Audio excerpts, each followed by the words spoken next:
Let's recap. I had a tenant for 12 years. The first 10 years all was well, except for that short stint she spent in jail, but I understood. We're human. Ish happens.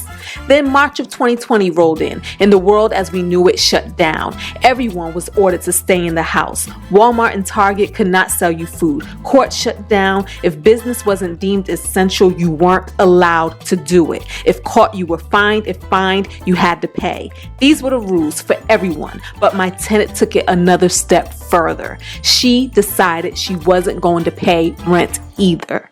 For 18 months, she stood her ground. For 18 months, I tried to reason with her. Ish didn't work. I took her to court. I won. She was evicted. And instead of leaving like a respectable adult, she flooded my ish. I cried. I laughed. I cried some more. Insurance stepped in and said it was all covered. The water damage, the vents that the tenant poured beans and mayonnaise down, the stove that she smashed up. And now we are here. The road to rehabilitate a beautiful home that was in an abusive relationship. This is the road to renovation. We're gonna learn, we're gonna grow, and we may even mess some stuff up, but hey, at least we'll be messing things up together. Hey guys, good morning. Today is Thursday, September 16th, and we are on our way to work, per usual. So as you know, just yesterday, we met with the insurance adjuster, and all things seem to go well, better than expected, actually. And things are moving along pretty quickly. So yesterday, I called the electric company and got the electricity turned back on in my name. Now, when we did that, we also made sure we turned off the circuit breaker. So that, because I don't know what's running in there. I don't know what may be damaged in there. I don't know. And because I'm not there, I didn't want to just have electricity piping through the place. Especially when I got to pay the bill. And B, I'm not there to turn things off. Like, I don't know what the AC is set at. I don't know anything, right? And especially being that there's beans and mayonnaise in the air ducts. So we turned that stuff off. So that was pretty cool. But what was kind of interesting about having the electricity turned back on is they didn't ask for any proof of nothing. I just called. I just said I owned the property. And they was just like, I bet. Like, I didn't have to show a deed, a lease, a nothing, a utility, nothing. Now, I do have to pay a $25 connection fee, which will be on my bill. And then they also said there's a $200, deposit. And I asked about having that waived, and they told me to have it waived. All I have to do is send in a letter of good credit from another utility provider, which could be another utility, electric company, gas bill, cell phone, that sort of thing. Y'all know we good for that, because y'all know we always stayed on top of our finances, our bills, our credit. So that's cool. So I'm going to do that. And then I told you guys, or you guys may know, some of you may not have caught that video, but in case you didn't, with the insurance adjuster, I told him that I will just go with the insurance's approved contractors. I think that's what he called it, approved contractors. And the way that works is they don't give you a list. Now, they do have a list. They have a list of contractors, right? But that list may not necessarily be their approved contractors. So what they said, the way this works, though, is they just go down the list, and whoever is next on deck is who they assign to me. Cool. The reason why I feel that's cool is because A, I don't know contractors anyway, right? So I don't have contractors that I want to work with, or that I prefer working with. And I'm not going to go off of recommendations, because we all know how that can be. If I went with my own contractors, it works a little different. Payment works a little different. A, they can't issue but so much of a check. I think the cap is at $5,000. He said all of this. I have it recorded, and he gave me permission to record. So he said the cap was at $5,000. Anything bigger has to have the mortgage holder's name on it, and it has to kind of go into an escrow. So there's just a little more loopholes for payment transactions to take place, right? If I use the approved adjusters from the insurance, or if I use the approved contractors from the insurance, then the checks can be bigger and the mortgage company doesn't have to be on the checks. Checks are issued out, and they're issued out with me, so I have to sign off on the checks. And of course, obviously, they don't get final payment till the job is done until I approve what has been done. What I like about going that route is these companies know that if they want to stay in good graces with the insurance company, there's some incentive to do good work, right? What I also like about it is I don't have to take more time trying to find, vet, and approve contractors. We don't have to do all of that, right? And what I also like is once a company is assigned to me, I can then research the company. I can look them up. I can look up reviews. I can look up complaints. I can look up kudos. I can look up anything I want, and I can meet with the company, interview them, talk to them, do whatever. And then if I feel like, I don't want to work with the company, or this isn't a good fit for me, I can let the insurance know, and they will reassign someone else. Love it. So that's what we're doing, y'all. And they are moving so fast. Everything is moving so fast. So already the dry out team, the water mitigation team, they've already contacted me, and I was at work when they did, so I called them back around 7:30 p.m. last night, and they got the ball rolling. They got information on how the layout of the place. They said 13 rooms were damaged, so the insurance gave them that, so they had the information the insurance gave them. So 13 damaged rooms, love it, because that's the entire house. And they asked me about the flooring, like what are the floors, and I told them where there's tile, where there's vinyl, and where there is carpet. So that is all good, and the fact that all of the cabinets have to be pulled out. Now, the insurance told me that the removal of the furniture and debris, that's not covered under insurance. So I would have to find somebody, to get that stuff out. Had some leads, obviously. The company that showed up for eviction, they said they would come back and do it for a really good price.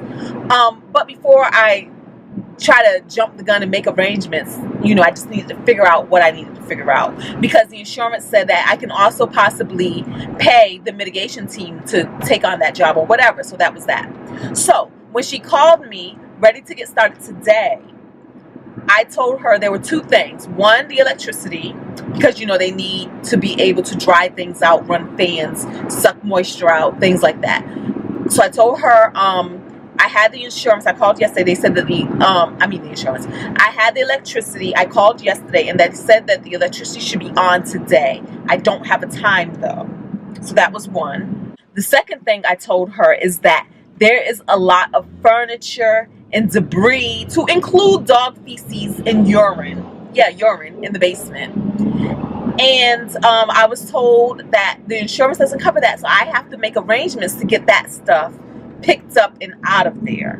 Basically, y'all may not be able to get to start working until I arrange that. She told me, don't worry about it. She said, because what they're going to do is request for the insurance to pay for a dumpster, and they will pay for a dumpster, because there's a lot of things, they got to pull out all the flooring, they got to pull out all of the cabinetry, they got to pull out all of this stuff. So they're going to definitely need a dumpster. And she says, and when that happens, they can just throw whatever they want in a dumpster, to include the furniture. And that's what they will do. That's what they normally do. And no extra cost. Yay! We are winning, y'all. We are so winning. So I'm so excited. She said that the next person should be calling me about this today, about 8 a.m. to 9 a.m. this morning. So I gave them my work number, my cell. They got my cell number. Just call me on all the things, because I never know where I'm going to be at any given point in time. And so that is awesome. So now the only other thing is I probably may have to leave work today to meet them at the property. They're going to install a lockbox so that they can get in and out, because she said that they're going to be there daily. That is so dope. And he has said that the contractors, the people who will actually go in to do the work to fix the place back up, they're going to call me too.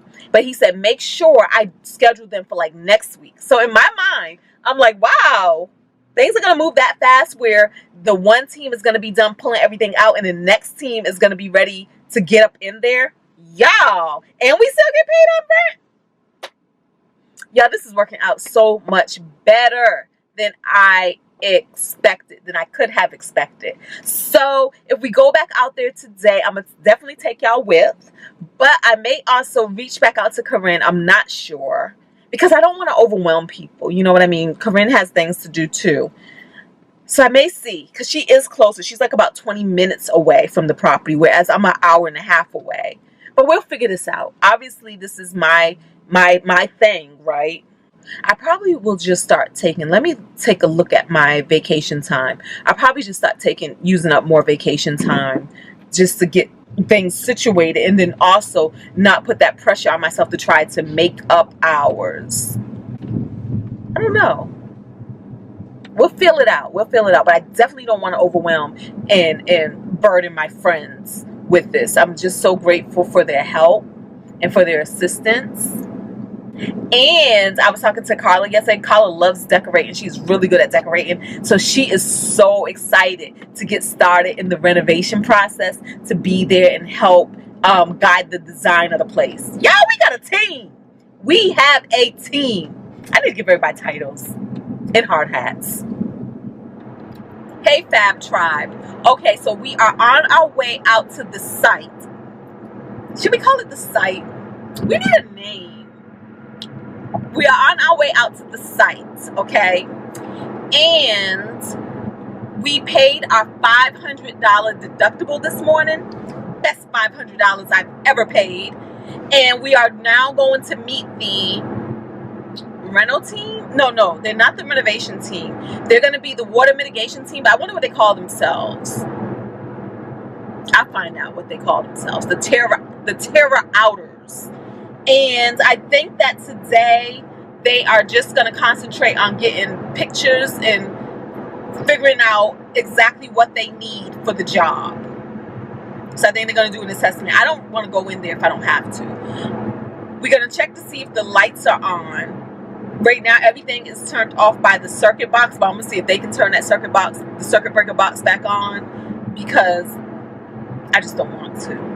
I don't feel like I don't want to go back in there. But in case I do have an N95 mask. But yeah, I'm complete that I don't even have to go back up in that place until it's time to really start getting some more footage for you all, you know, of work being done and progress being made. So we'll see what happens. I'll come back and let y'all know. All right.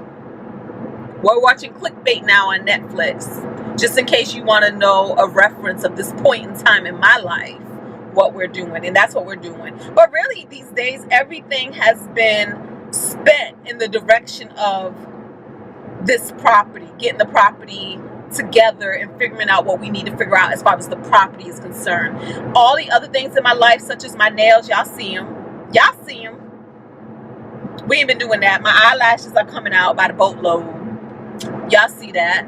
I guess I should make some time to go get stuff together. My car, I need to get this car together. I really need it washed. I have an appointment to bring it in the shop on Monday, but I think I'm gonna have to cancel that. I think it's Monday. It's the 21st. I don't think I have time for that because A, we don't know how long they're gonna have the car. And now is a time where I need my car. Yeah, we gotta figure that out. And then Jay comes in next week. The people are here, and it's funny because one of the guys said he actually knows them. He knows the girl's son. We're gonna see what else we know. Did y'all see that plot twist? Wow. We're on our way back to work. But yeah, so as you know, the people showed up and everything, and one of the guys is like, he went to school with her oldest. And he's been to the house before, all of that stuff. And he was just like, yeah. Nah. Yeah. I was just like, oh, wow. So they're going to get started. The other plot twist is all of that talk of removing the furniture turns out to be a non-truth. Again, it's like, it's amazing. What I'm not going to say it's intentional, but sometimes people can say whatever they need to say to get themselves in the door or get the job. Because again, when I was talking to the person on the phone last night, I was saying to hold off till I can get somebody in to remove the stuff like the insurance people told me to. And then she was like, oh no, we'll take care of that, blah, blah, blah, blah, blah, blah, blah. And I'm like, it's a lot of furniture, it's a lot of stuff. And she's like, don't worry, we got it. We're going to order a dumpster. All things can go in a dumpster. So of course they get there today and it's like, nope, can't do that. And it will be an extra charge if we do that. I'm trying to find out what the extra charge would be. But he really couldn't tell me, so I guess I got to call back into the office. So anyways, because they're there, they said that they can pull out around the stuff and move stuff to the side, that sort of thing. So we're going to let them do what they do. In the meantime, I'm going to try to get back in touch with the company that handled the eviction to see if they want to come back and complete the job. She said she would. She had given me a price then. Things are a little funkier now, but we'll see. We just have a conversation and see what's what. So that would be pretty cool if they can just come in and finish taking that stuff out all while everybody's in there working together. Work it out. So a yes would be nice, and especially a yes at the price that she originally quoted me. Even if it's like up to $200 more, I'm fine with that. But that would be cool. And then if not, I guess we'll just be making some more phone calls, won't we, fam? Yup. So there you have it. Back to work we go. I feel like this is what, day one? Yeah, let's call this day one on the road to rebuild, or the road to renovation. I haven't figured out which one we're calling it yet. Road to rebuild or road to renovation. One of them. All right. Bye.